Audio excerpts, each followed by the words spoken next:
Beginilah keseharian Anissa Sekar Ayu Nur Utami, salah seorang mahasiswi asal Sumatera Selatan yang menempuh pendidikan di Cina, yang baru pulang ke Indonesia akibat menyebarnya coronavirus di negara Tiongkok tersebut. Setelah sampai di kota Palembang pada Sabtu sore, Anissa dan keenam temannya yang lain dilarang untuk keluar rumah selama 14 hari atau selama masa inkubasi. Edi Rusmianto, ayah dari Anissa, menjelaskan, setelah kepulangan Anissa ke kediaman mereka di Jalan Nurdin Panji, Palembang, tidak ada perlakuan khusus untuk putrinya tersebut karena Edi menganggap putrinya baik-baik saja.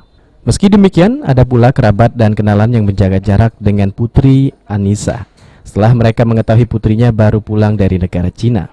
Orang tua Anissa pun telah mengizinkan putrinya untuk menempuh pendidikan di Cina, namun saat ini masih menunggu kebijakan dari pemerintah Cina dan Indonesia, mengingat pemerintah Indonesia saat ini telah menutup penerbangan dari Indonesia ke Cina maupun sebaliknya. Untuk puskesmas, kemarin semalam dokter puskesmas datang ke kami mengkonfirmasi bahwa untuk 14 hari ke depan anak kita atau teman-temannya yang dari mahasiswa dari Cina untuk tidak banyak berinteraksi di luar, jadi tetap harus di rumah dengan masker selalu dipakai, kemudian pembersih tangan harus siap-siap.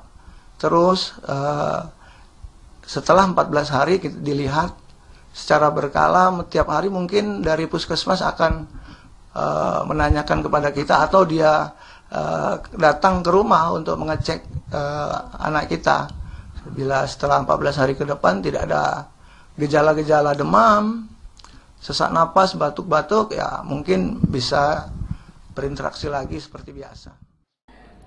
Ade Sunandar, PAL TV.